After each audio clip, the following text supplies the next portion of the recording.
கிறிஸ்துவில் பிரியமான சகோதர சகோதரிகளே, அன்பார்ந்த புனித சூசியப்பரின் அன்பு பக்தர்களே, இன்றைய தினம் நம்முடைய பங்கில்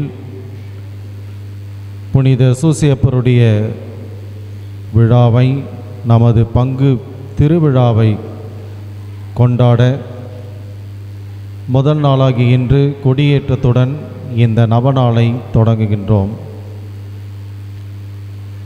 இறைவன் நமது பாதுகாவலர் புனித சூசியப்பர் வழியாக செய்த எல்லா நன்மைகளுக்காகவும் நன்றி சொல்ல இந்த நாளில் நாம் சிறப்பான விதத்திலே அழைக்கப்படுகின்றோம். கோ டு செயின்ட் ஜோசப், சூசையிடம் போங்கள்.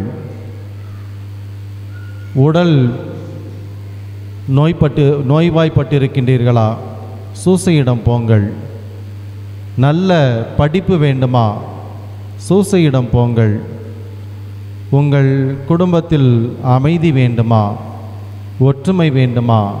சூசையிடம் போங்கள். உங்களுக்கு உங்கள் தொழிலில் முன்னேற்றம் வேண்டுமா? சூசையிடம் போங்கள். நல்ல மரணம் வேண்டுமா? சூசையிடம் போங்கள். ஏன் இந்த புனித சூசியப்பரிடம் அவரிடம் சென்றால் அனைத்தும் நாம் நினைத்தவை, நாம் வேண்டுகின்றவை, நாம் எதிர்பார்ப்பவை அனைத்தும் கிடைக்கும் என்று சொல்லுகின்றோம். அப்படி என்ன புனித சூசியப்பர் தன்னுடைய வாழ்க்கையில் அவர் சாதித்தார், செய்து காட்டினார்? பிரியமானவர்களே, இங்கே நிறைய பெற்றோர் இருக்கிறீங்க. உங்களில் யாராவது எனக்கு இப்படிப்பட்ட குழந்தை தான் பிறக்கும், இப்படிப்பட்ட திறமையான அல்லது இந்த பல்வேறு விதமான நிலையில் இருக்கக்கூடிய இந்த குழந்தை தான் பிறக்கும் என்று யாருக்காவது முன்னாடியே தெரியுமா? கை தூக்கும் பார்ப்போம். என் குழந்தை இப்படி தான் இருக்கணும், முன்னாடியே எனக்கு தெரியும் அப்படின்னு சொல்கிறவங்க யாரும் இல்லை. அதே மாதிரி நான் இந்த ஊரில் தான் பிறப்பேன் அப்படின்ட்டு யாருக்காவது முன்னாடியே தெரியுமா? கை தூங்க. யாருக்கும் இல்லை. ஆனால் புனித சூசியப்பருடைய வாழ்க்கையில் நம்ம பார்க்கின்ற போது அவருக்கு முன்பாக என்ன நடக்கப் போகிறது என்பதை அங்கு சொல்லப்படுகிறது. கனவிலே அவருக்கு ஆண்டவரின் திட்டம் வெளிப்படுத்தப்படுகிறது. என்ன மாதிரியான திட்டம் அங்கு வெளிப்படுத்தப்படுகிறது என்றால், அன்னை மரியாளை மனைவியாக ஏற்றுக்கொள்ள வேண்டும். அந்த மனைவியாக போகும் பெண் திருமணத்திற்கு முன்பாகவே அவர் கருவுற்று இருக்கின்றார், தூய ஆவியின் வல்லமையினால்.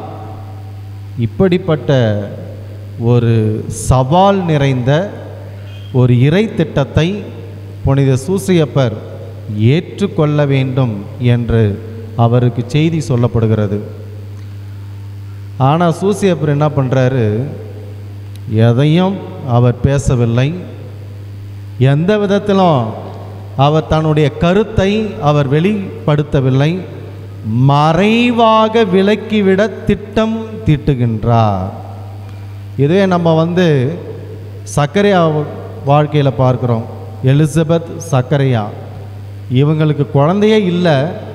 குழந்தை வேணும்னு அவங்க கடவுள்கிட்ட வேண்டுறாங்க. அவர்களின் வேண்டுதல் கேட்கப்படுகிறது. சக்கரையாவுக்கு வானதூதர் பீடத்தில் தோண்டி சொல்கிறார், உனக்கு உன் மனைவி ஒரு மகனை பெற்றெடுப்பான்னு சொல்லிட்டு. ஆனால் சக்கரையா சந்தேகப்படுறார்.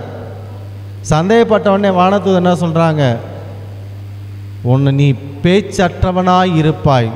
அந்த திருமுழுக்கு யோவான் பிறக்கின்ற வரை உனக்கு பேச்சாற்றலே இருக்காது அப்படின்னு சொல்கிறார்.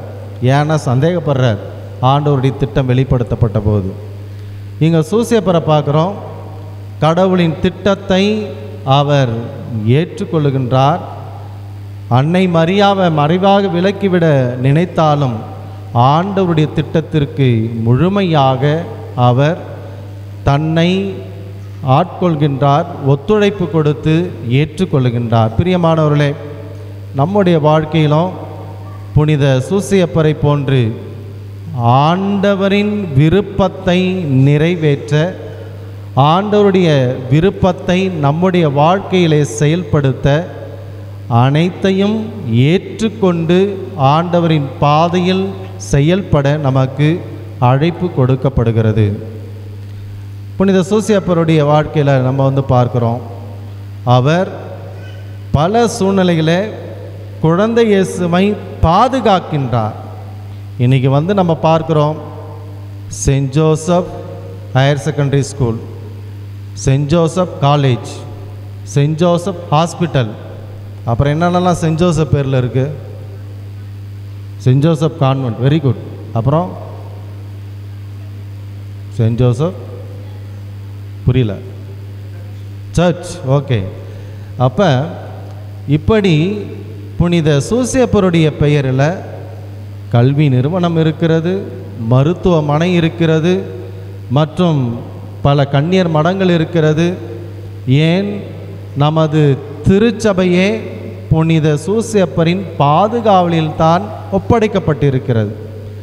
அந்த அளவிற்கு சூசையப்பர் தன்னுடைய வலிமை மிகுந்த பாதுகாப்பினால் எல்லா விதமான துன்ப வேளையிலும், அதே போன்று பல்வேறு விதமான சோதனை வேளையிலும் பாதுகாத்து வழி நடத்தும் ஒரு தகப்பனாக இருக்கின்றார். எனவே தான் திருச்சபையே சூசையப்பருடைய பாதுகாப்பில் ஒப்படைச்சிருக்கிறோம். விவிலியத்தில் நம்ம பார்க்குறோம், புனித சூசையப்பர் பாலன் இயேசு அங்கே குழந்தையாக இருக்கிறார். அங்கே கனவில் எச்சரிக்கப்படுகின்றார். குழந்தையை தூக்கிட்டு உடனே நீ எகிப்திற்கு போ அப்படின்னு சொல்கிறாங்க. குழந்தையை கொல்ல தேடுகிறான் ஏரோது என்று எச்சரிக்கப்படுகின்றார். இரவோடு இரவாக நீ பயணிக்க வேண்டும் என்று சொல்லுகின்றார். சூசையப்பர் எந்த விதத்திலும் எந்த விதமான முணுமுணுப்பு இல்லாமல் அவர் ஆண்டவரின் குரலுக்கு செவிமடுக்கின்றார். ஆண்டவரின் குரலை கேட்டு அவர் செயல்படுகின்றார்.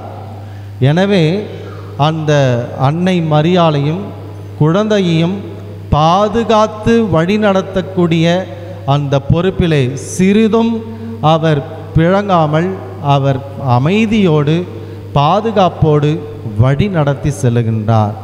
பிரியமானவர்களே, புனித சூசையப்பரை போன்ற நாமும் ஆண்டவருடைய வார்த்தைக்கு நாம் செவிமடுக்க வேண்டும்.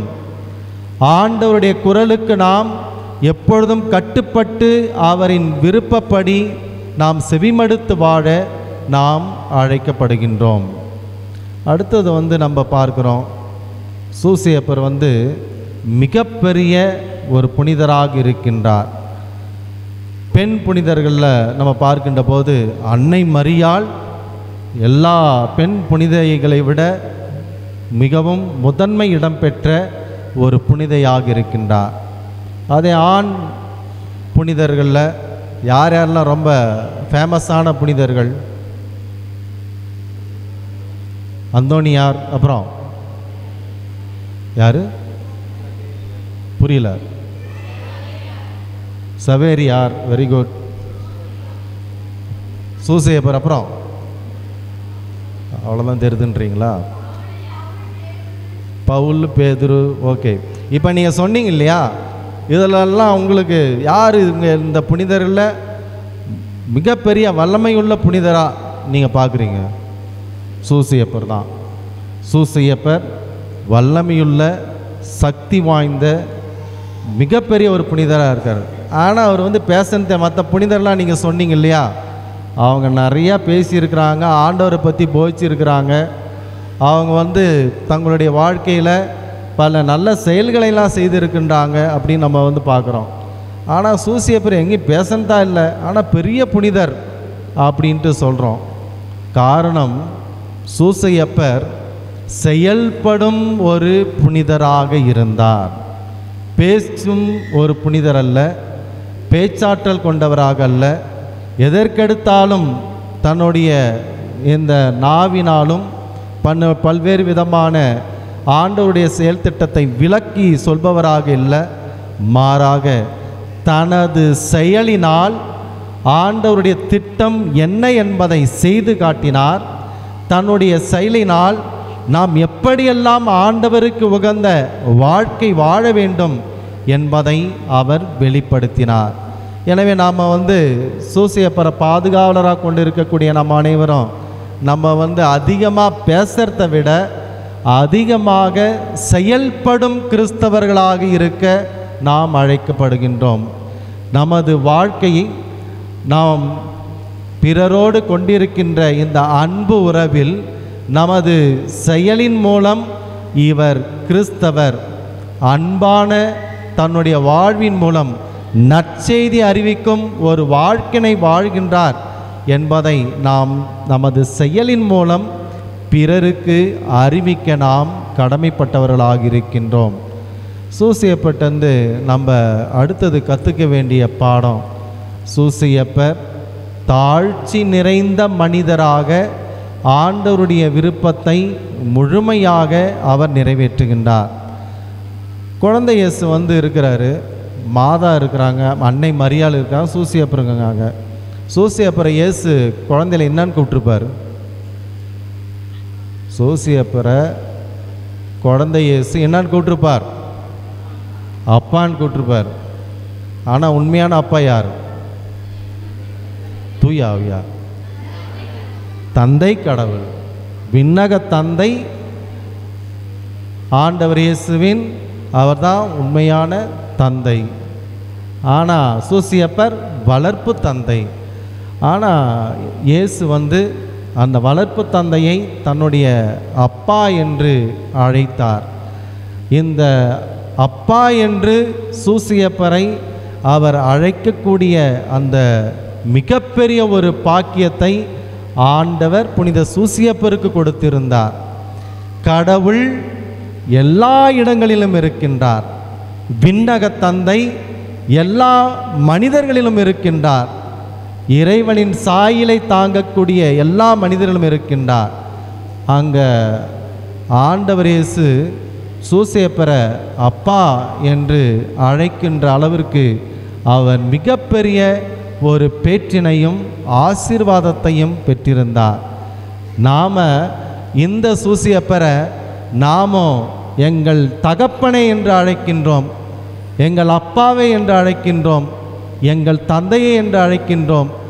இயேசு அன்னை மரியாளை சிலுவையில் அடியில் நின்ற மரியா, இதோ உன் தாய், இதோ உன் மகன் என்று சொல்லி அங்கே கொடுத்தாங்க. அதே மாதிரி சூசையப்பர் இருந்தாக்க இதோ உன் தந்தை என்று நம் அனைவரின் தந்தையாக கொடுத்திருப்பார். அதனால் நம்ம இயேசுவை போன்று புனித சூசையப்பரையும் நமது தந்தை என்று அழைக்கின்றோம். இந்த தந்தையின் வழியாக விண்ணக தந்தையை நோக்கி நாம் நம்முடைய மன்றாட்டுக்களையும் ஜபங்களையும் நம்முடைய வேண்டுதல்களையும் நாம் அவரிடம் சமர்ப்பிக்கின்றோம். காரணம், இந்த வளர்ப்பு தந்தை வலிமை மிகுந்த தன்னுடைய பரிந்துரையால் விண்ணக தந்தையிடம் நமக்காக பரிந்து பேசி, தன்னுடைய மகனிடம் பரிந்து பேசி நமக்கு வேண்டிய எல்லாவற்றையும் நமக்கு நிரம்ப கொடுப்பார் என்பதினால்தான்.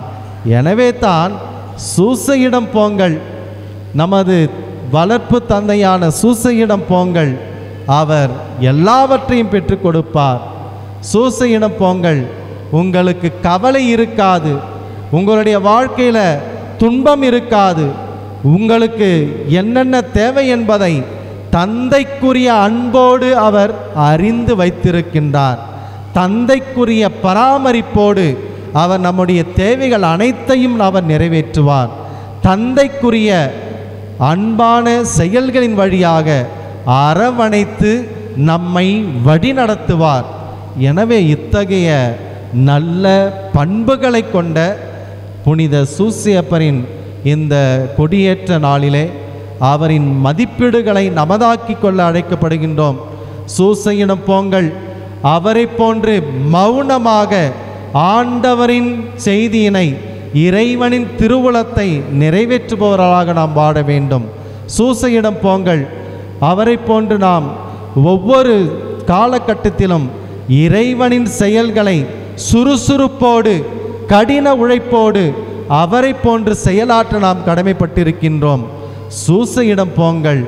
அவர் எவ்வாறு தனக்கு துன்பம் வந்த போதும் தன் பாதுகாப்பில் இருக்கக்கூடிய இந்த பாலநேசுவும் அன்னை மரியாளும் எந்த தீங்கும் இல்லாமல் அவர்கள் பாதுகாப்பாக இருக்க வேண்டும் என்று சொல்லி தன்னையே அவர் கொடுத்தாரோ, அதே போன்று நாமும் சூசையிடம் போகின்ற போது நம்மை அரவணைத்து பாதுகாத்து எல்லா விதமான தீமையிலிருந்தும் துன்ப வேளையிலிருந்தும் நம்மை வழிநடத்தும் ஒரு தந்தையாக இருக்கின்றார். எனவே இந்த சூசையப்பரை நமது தந்தை என்று பாசமாக அழைத்து அவரின் பராமரிப்பிலே நாளும் வளர தொடர்ந்து மன்றாடுவோம். ஆமீன்.